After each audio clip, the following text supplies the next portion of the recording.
And now let's welcome our next speaker to the stage. Please give a big hand.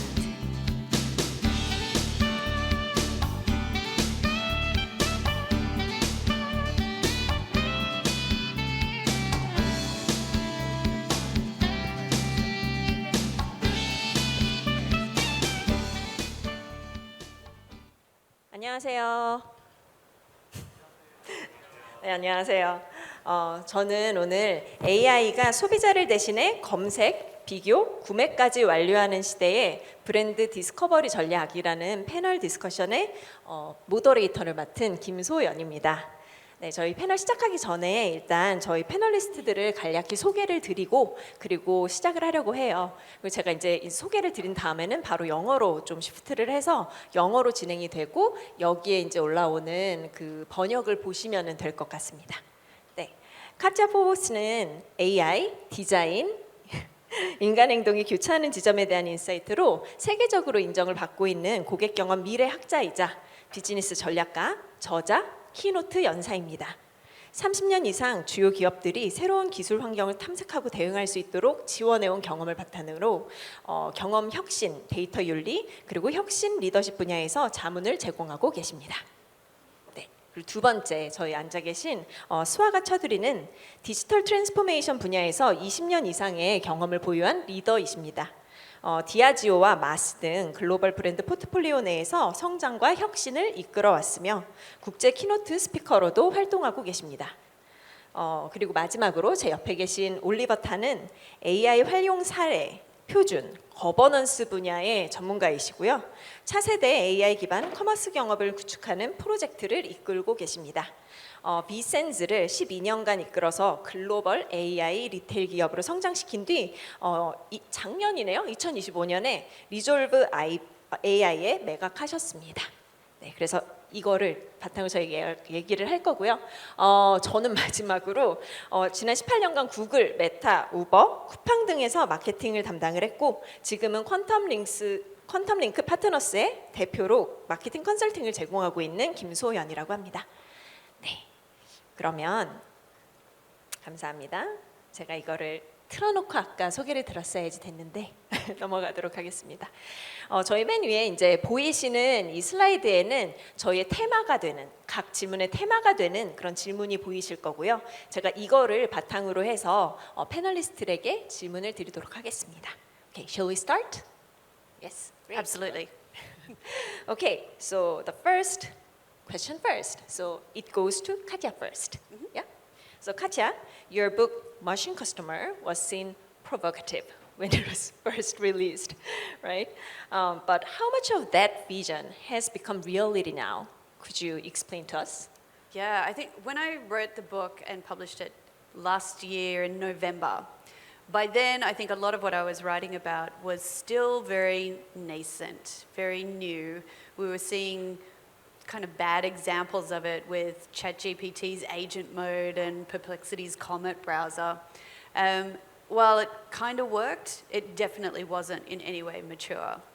Now, November, December, January, February, March, like 4 months later, we now do have agentic commerce transactions underway with major payment rails providers like Visa and MasterCard and WorldPay. And we're seeing in terms of the B2B space, so there are still, I think they're more pilot, but in Germany there's a dairy factory that runs predictive AI maintenance that is able to order parts through its SAP system in order to have it autonomously fulfilled. So it's in market. It's in market today, and it is scaling so fast that I think all of us paying attention to it now will set our organizations up for a better success and better outcome. Because like I said this morning, what matters tomorrow is like designed and strategized today. Okay, thank you. So it's actually happening today, right now, right? It's in market today. Yeah. It's in market today. In market today, great. So move on to the frontline experience. So this question is to Swagat and Oliver. Maybe Swagat, you can go first. So from your frontline experience, what's the most surprising shift that you have noticed? Do you think AI is replacing human judgment in the purchase journey? Uh, let's look at a very different topic.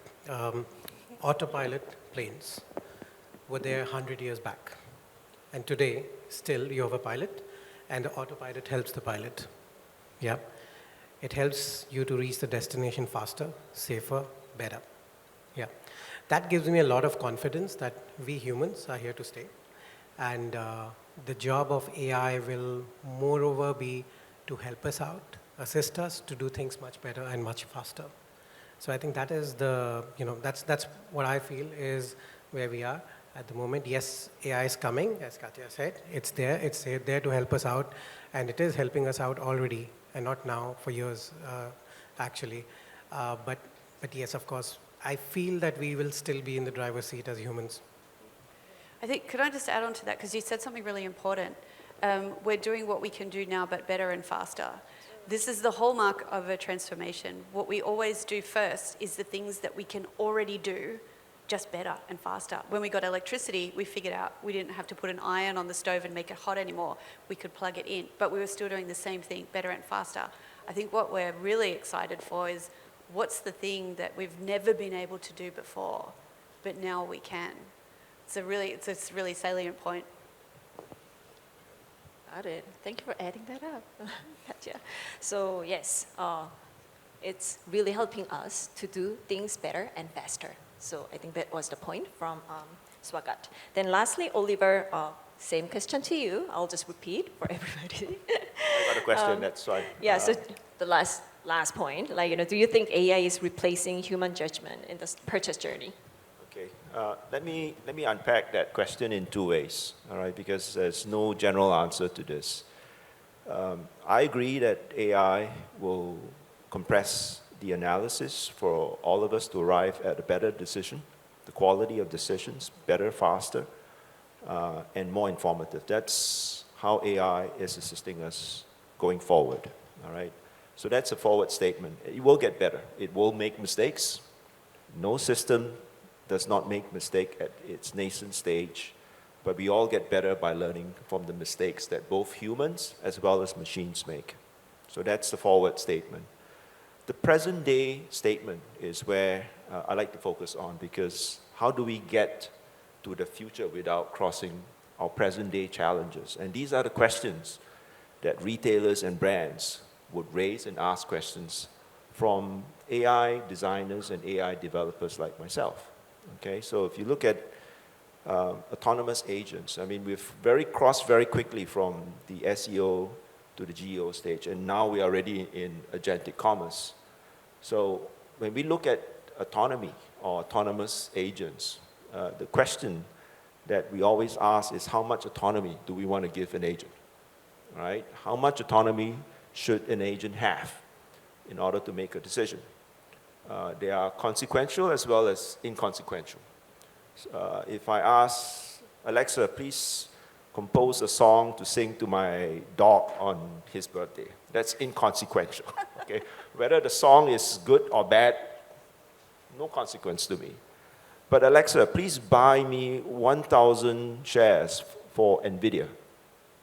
I've been eyeing NVIDIA for a long time, all right? It's about $175 today. It's way too expensive. I want it to go down. Yeah, I'd like 1,000 NVIDIA shares. Now, if the agent commits on my behalf, all right, and that's committing capital, and if it commits to buy at something different from what I instructed, what's the repercussion for that, all right? So you need to have guardrails and things in place. So if you look at the present day concerns, there are three factors that are holding that full autonomy to occur. Number one is trust factor. Number two is fear factor. We fear because there's so much scams out there and deepfakes and so on and so forth. How are we addressing this? Because AI can be the good side or the dark side, you know, in the Star Wars analogy.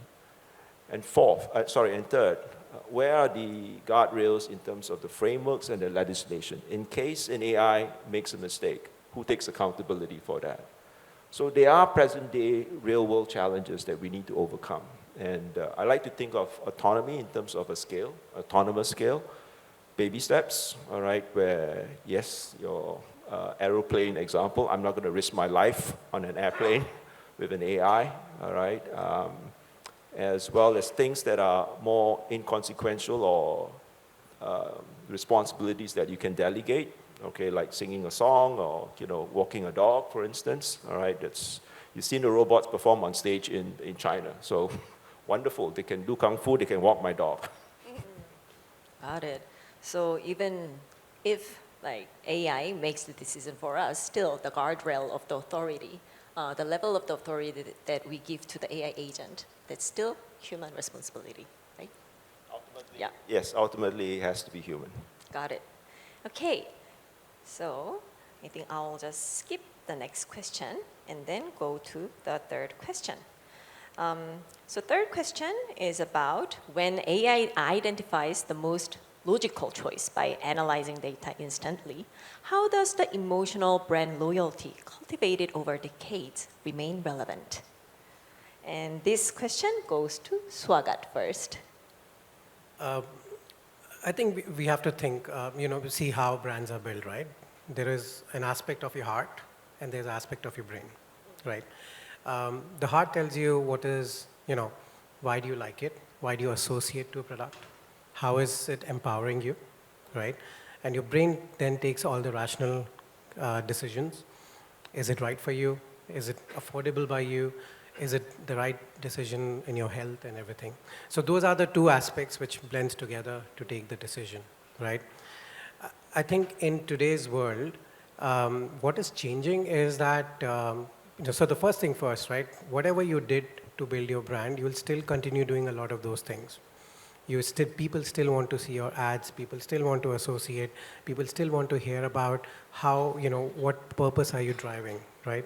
But what's adding to that is, again, a bit of that is also the heart aspect, is that today people want you to empower them more, much more to take the right decision. And hence you need to give them more information about it.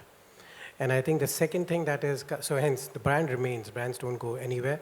And the second thing that comes in is that today that consumer now expects much more information for the brain aspect, right?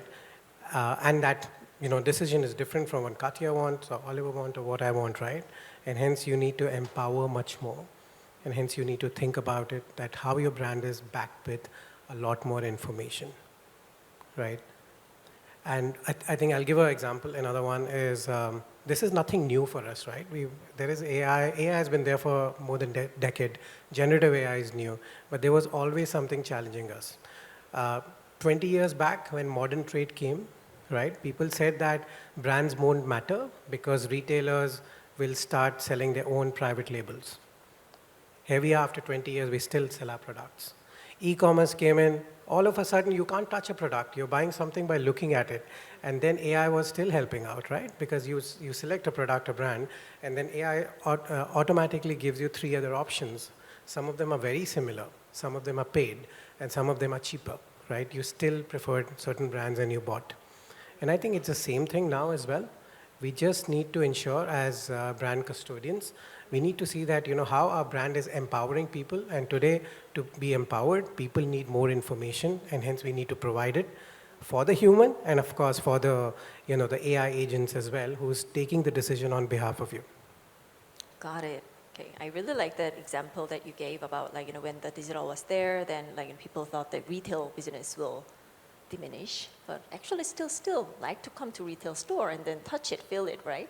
So it's going to be the same. Even with the AI agents, people will still like to hear the story about the brand and then find the proof of why I'm choosing this brand, right? From the conversation with the brand by getting more information from the brand, right? So I really like that. Thank you. And same question to Katya. So Katya, you've said that in the age of machine customers, loyalty is formed by algorithms, not emotions. Then how can marketers embed brand loyalty in the signals and data that AI agent trusts? So emotions obviously are not felt by an AI agent. Like they don't feel joy, pain, anything like that. Delight. You can't delight an AI agent. However, in the instructions that they're given will be emotional intention. So, for example, I instructed an AI agent to find me a comfortable pair of socks. Now, my agent doesn't understand what comfortable means. My agent doesn't have its own ever lived experience of being comfortable. But what it can do is, from its understanding of the concept of comfort, go out and seek signals from all of the things that are in the marketplace that have statements or emotional connections to the idea of comfort. And what, as marketers, we need to do, because we've kind of taken a little bit of a step backwards if we're trying to market to AI agents to like the 1950s, where if you can remember the old advertisements of, say, the housewife standing next to a refrigerator, pointing at the features of the refrigerator. It has a place for 12 eggs. It has a freezer with this compartment door. And in marketing to an AI agent, we're kind of back into feature mode, going, it has these things, you know, the sock has good elasticity and Lycra in it. But the whole work that we did during the 80s and 90s of starting to tell emotional brand stories to help humans choose our brand, so that whatever our brand said it about them and made them feel visible, seen, and positive. That doesn't work as well so much. So we have a new thing that we need to figure out how to do for AI agents, which is to quantify emotional sentiment, to find the signals that are out in the marketplace of people making statements of comfortable things. These socks, I found them comfortable. It was amazing. I went on a 12-hour flight and, felt really refreshed at the end and my feet didn't hurt. That can be quantified. Emotional sentiment can be quantified. Psychologists, psychiatrists have been doing this for decades. There is the ability for us to take those methods of statistical analysis and apply them to emotional sentiment that's out in the marketplace and use those as signals to engender that continuing brand loyalty when we have a disintermediated experience with an AI agent buying on behalf, being instructed by its human. It's very interesting. Quantifying emotional signals is Yes. possible. Actually, that's a good point. If I could just interject over here. I mean, Yeah. because following on from your point, when in the pre-digital age, brand loyalty is about serendipitous encounter. All right, it's sensory, it's word of mouth. Because if you used it, Katja, you're going to recommend to me, I'm going to believe you because you're a credible person and so on and so forth, right? So that's human-to-human persuasion. Influence is persuasion. In a digital age, in the SEO world itself, it's about keywords competition. Share of clicks, top of page, all right? In the GEO world, which is where we are in, how do you capture all these previous values that we were so used to, the persuasion? So it's embedding that signal inside these probabilistic models that reviews, for instance, 1,000 people ran using your shoe, Swagat, all right, and said, okay, 80% of them said this is reliable. That's it, quantifying emotional sentiment. That's exactly it. Yes, so that gives the evidence that 80% of the people felt that this shoe was credible and therefore, well, I should be buying this pair of shoe. And the AI agent research that my collaborator in New York, Jeff Gibbons, has done, like more than half of the thing that makes an agent decide to recommend you and not just cite you is totally outside of your control. It's what everybody says about you. So part of the marketing, I think, that we need to also be looking at is how can I get the brand signals from an emotional perspective, but also from how I want people to talk about our brand out into the marketplace, into the areas that are not inside my control. And I think we might be going a little off the track, but I really like what Katya and Oliver said. One is how do we quantify it? And again, the word of mouth. And in a way, I'm quite delighted because we used to struggle to get every team to get reviews done, how important reviews are.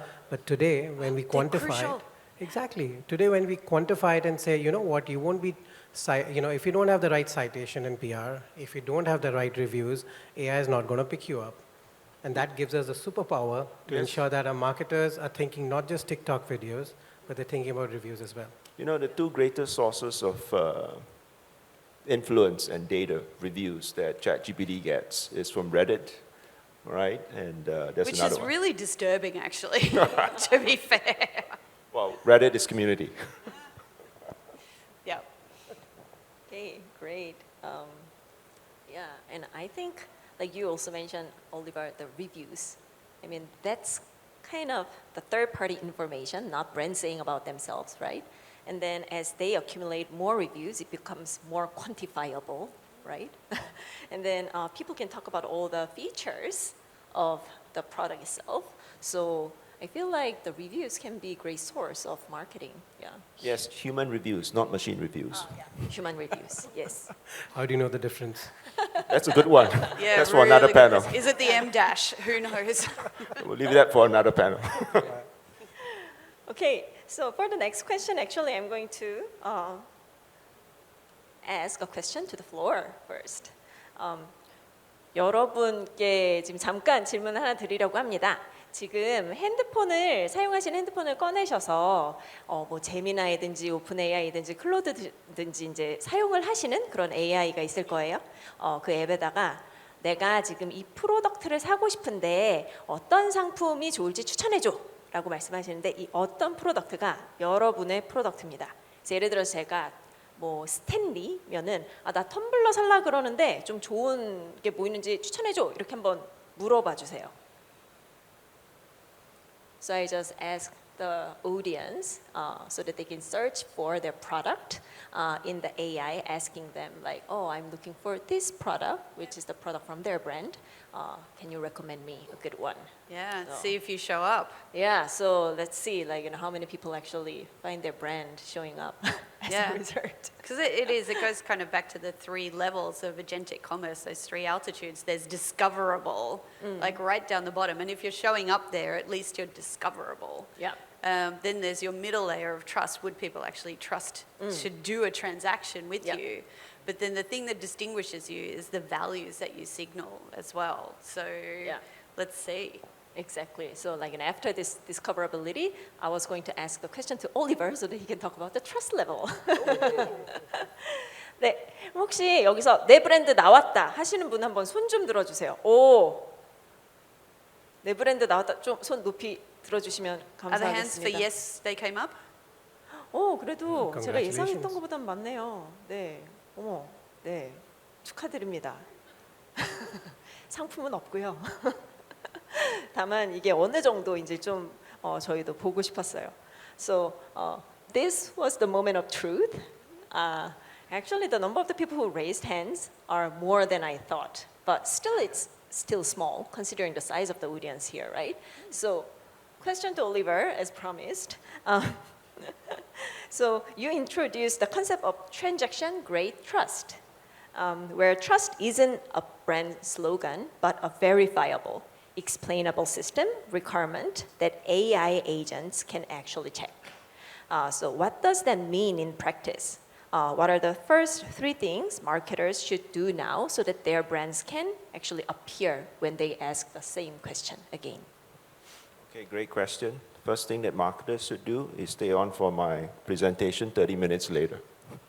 I will answer that question with real justice in terms of how transaction-grade trust and explainability looks like in the real world between humans and agent to agent. All right, I can't answer it in a couple of sentences. But what I can do is try to explain the concept of trust in the human world as well as in the agentic world itself. Trust is a human value. Humans invented this, all right? It's based on relationship, it's based on perceived value, it's based on a lot of things. It's not a machine property. There's no property of machine that a AI designer or product designer can create a feature and says, I click on that button and trust is suddenly activated. There's no such product manager in the world that can create this element. It's a human factor, right? We operate in a trust world. It's either trust deficit or trust surplus. Most brands would build their trust factor over time, just like Mars, all right? We know that. I would easily recommend, Mars to my grandkids when I have one. Okay. All right, so this is built over time. The second thing that I want to just explain is that how do you translate that trust element when we delegate responsibility to agents to perform on our behalf? Because if I have no problems recommending Mars to my grandkids, all right, how would the agent know the same value that I have accumulated over time? No questions asked. Okay, Mars is good, Mars is healthy, all right, and so on and so forth, right? How does the agent actually do that? What comprises the decision logic for an agent to execute at the same level as it would for me if it had represented me? That's what I mean by transaction-grade trust, because the only way that I can believe that the agent can operate at the same level is show me the provenance, show me the proof, show me the logic that you can perform with the same level of thinking, all right, without hallucinating, without trying to be too clever, all right, without trying to go off tangent from what I have. So when we speak with retailers and retailers speak back to us in the agentic commerce world, it isn't about what the AI agent or the autonomous agent is capable of doing. It is about how do we ensure that our brand values are represented with authenticity, with accuracy, reliability, with all that explainability that a consumer desires or wants before he or she executes a decision, right? So transaction-grade trust comes with explainability of the decisions. The decision is verifiable. What goes into that decision is verifiable, is auditable, and it's repeatable. Because for the very same question I asked, and if 2 agents or 3 agents and 4 agents, same information, responded in different ways, how do you explain that? If you cannot rely on it with high confidence, you can't scale it, right? If you can't depend upon it, means, sorry, this is going to be very difficult for retailers to accept because there's no certainty to this. So the last point which I make is from agent to agent, all right? And I borrowed the analogy from the financial world. We all know that when we do financial transactions or even between banks, there's always KYC. Know your client, who am I dealing with? Is he a genuine person? Is he a, I don't know, person of criminal records? Is he a, from some, strange background that I don't want to do business with, I don't want to be associated with? In the agentic commerce world itself, agents, under the new law, which I will talk about in my slide, agents are classified as unique identifiers in the financial system itself, which means to say, know your clients equals to know your agent. When one agent talks to the other, the agent is clarifying, which agent are you? Who do you represent before I do a transaction with you? Just because you are a machine doesn't mean I need to do business with you, right? It's at that same level. So there's a lot of explanation about it, but I'll leave that to later on. Wow. Okay. So the agent is not really anonymous, right? So like know your client, there will be like know your agent kind of situation. And then to have that, to know, how can I say, like, it's kind of complicated, but let's say to give the authority to my agent for my decision making, I mean, what's really important is like knowing how it works, right? And then like, based on what this decision-making procedure or guidelines or criteria will my agent make decision. And then that should be consistent all the time so that I can trust that. Yes, correct. And I give you one more piece of evidence, all right? I'm a member of the ISO organization in Singapore itself. The word explainability is defined by the International Standard Organization already, even in the agentic world. Explainability means properties of an AI system that is expressible, understandable by human beings in any way that is being implemented. It's very simple, all right? No complexity about it, but the key word here is expressible and understandable by a human being. If it is not understandable, you can't operate a machine in any random ways that it can perform. Got it. Good point. Thank you. Then with that, since we only have 5 minutes left, I'll move on to the last question. So the last question is about, in an AI-driven shopping world, what exactly is the mission of a human marketer? This is actually related to my presentation that's coming later. Not really promoting. But so this question actually goes to everyone, like every three of you here. So let's close with a forward-looking challenge. So if AI agents handle search, comparison, and purchase, then what is the mission of human marketers? What's the one capability you tell every marketer in this room to build right now? Who want to go first? I can go first. Okay. I think I'll take three, but I'll make it fast. Yeah, it's very relevant. I think first is we need to remain curious, of course.